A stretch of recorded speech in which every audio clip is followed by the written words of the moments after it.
Well, guys, I'm currently at 616 miles, and so I bought it at 480, and we've got a check engine light.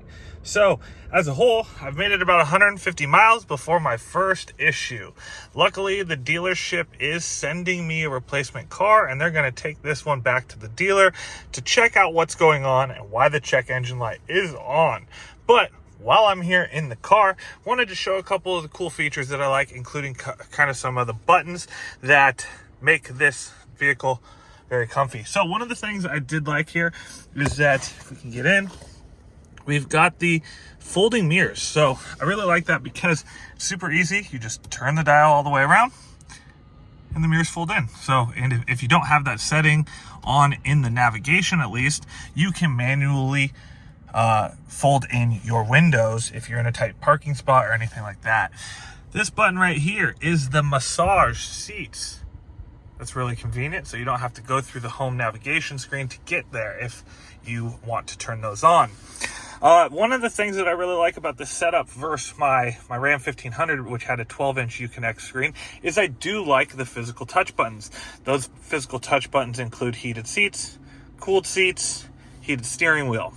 Some of the other things on here is your screen off button, your mute button over here, and then any and all of your temperature controls. One thing I do have in my vehicle, which connects to my USB port here, is a Benai's streaming box. So what that lets me do is play videos, movies, YouTube, Pandora, stream anything I want to the actual navigation system as if it was a CarPlay system, but it kind of operates with more features. So that is super awesome in here because this screen is much more pleasant to watch on than the Uconnect 12, just due to the way that it's displayed. Some other physical touch buttons that I do like here.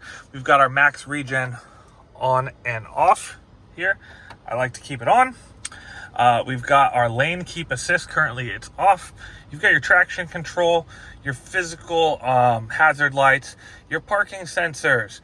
This button's rad because it opens up your parallel, perpendicular parking, perpendicular parking assist. So if you are not good at driving, or you're parking in some really, really tight spots, such as I use this a lot in my truck when I was in airport parking lots, because they're very, very small and compact, and it just made it a little bit more pleasant and enjoyable and easier to parallel park and perpendicular park in those. And so what it will do is you'll hit the button, you'll pull forward, as if you can see on the screen it has the sensors, and it will tell you when you're ready to back into the spot, or if you're perpendicular, it will pull you forward and navigate you into that spot. So really, really nice feature here.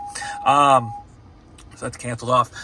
Now, I can kind of see it from my driver's side, but you can see it here better. The touch button right here on the far right is going to be your your passenger screen on off. So mine did come with that. So if you are watching this video and you are not buying a Summit Reserve, which is the trim that I'm on, and you have any of these missing buttons, that should give you an idea of what package or what setting or button features you are missing. So again, max regen, that's going to be on all of them. Lane keep assist, I believe that's an optional feature. Traction control, that should always be on there.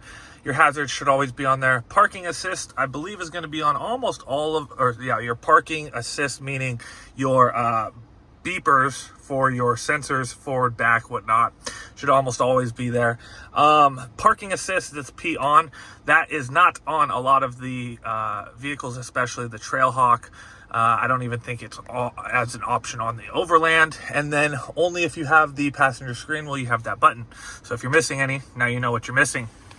From there, though, you do have your HDMI import, which allows you to play on your passenger screen. So if you had a Fire Stick and you did not have this handy dandy thing, so actually let's take a look at it, because you will get an idea of just how awesome it is. So I just connected it. It's going to take a few seconds to kind of set up. And while we do that and let it load itself, I wanted to show you this. This is going to become pretty much useless to me because this is the wireless charge pad, and it is just not easily accessible, comfortable. Plus, I'm filming on my phone at the moment, but I like to keep a MagSafe wallet on my phone. So I keep a MagSafe wallet on my phone, so it makes it a little bit more inconvenient to use, as well as it's just kind of in a dead zone where you can't really see it. So I'll probably be plugging my phone in manually more often than not. So let's go here. You can see I'm currently connected to what is my phone's CarPlay, which I'm recording on my phone at the moment. But we're gonna launch a device because you can utilize 2 devices at one time. So you can see I'm connected to my JJ, which is my current phone setup, and then I'm also connected to the audio kit box. So let's go ahead, CarPlay over to that. I'm gonna switch, and we're gonna just let it resync and reload.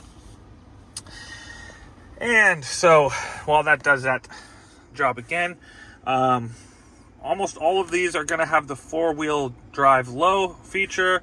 All of them are going to have the hill descent, obviously your drive, park, reverse, dial. Mine came with air suspension, so that's what this toggle is for. If you don't have that toggle, you don't have air suspension, and this is going to be all your driving settings. So it is loaded, and you can see it basically mimics what would kind of be like an Android software, almost like a tablet, and so that makes it really nice. So because I do have the optional and upgraded Wi-Fi in my vehicle, I can utilize this thing to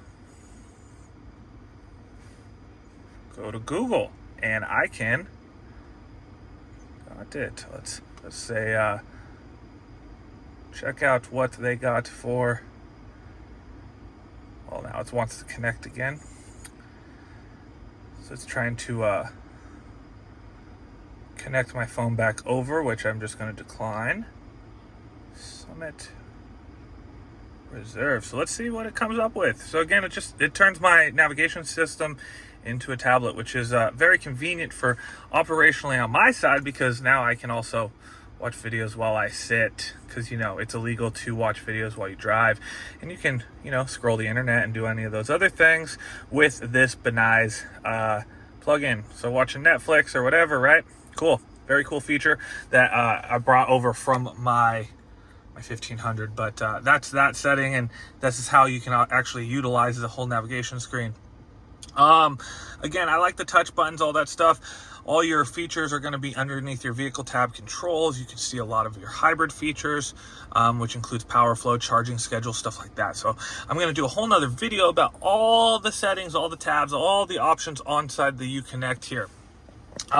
From here, this little thing will come down.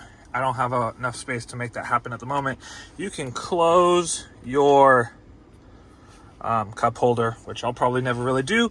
But one of the things about this vehicle that I'm already not absolutely loving is this piano black here, because it does show a lot of dirt, dust, and scratches. So I've already got a protection film kit coming for basically center cluster, navigation center, the whole center console, and the passenger screen. So that way I'm not worried about scratches, dust, dirt, touch, fingerprints, any of that stuff on the vehicle itself, because I'm really OCD about that. From here, if you have this button on your vehicle, it is going to be your driving lane assist, which is amazing and fantastic, and I really enjoyed it on my 70-mile drive home because I barely had to steer.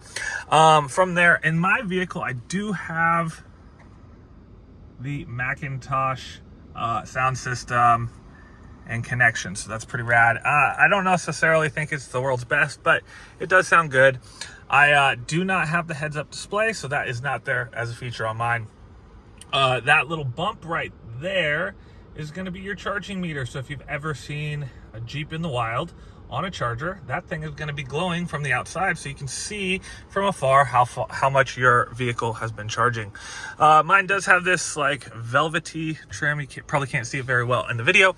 And then if we just look up, depending on your trim level, the Trailhawk, the Overland, the Limited, the Base, and the Anniversary model all have very similar cluster here. Obviously, mine does have a sunroof. So you've got your sunroof open, your sunroof tilt, and your sunscreen. One of the nice things about this is it's got the full pano. And so you can use the sunscreen and cover it completely up or halfway up. And the same thing with your sunscreen or sun roof. You can open it partially, you can open it all the way. Now, one of the things here is that it does not open past that seam line. So if the sun roof opens, it'll open to about here. And then if you go all the way open, it opens to here. So that back segment is just going to be open for the world to see. I'm not going to jump in the back of the seat at the moment, but you can also see what the rear passengers would see in regards of touch options. So you've got 2 charger ports down there. You've also got a physical plug-in. You've got your own kind of 4-zone climate. So again, that is an optional feature depending on your trim and your add-ons.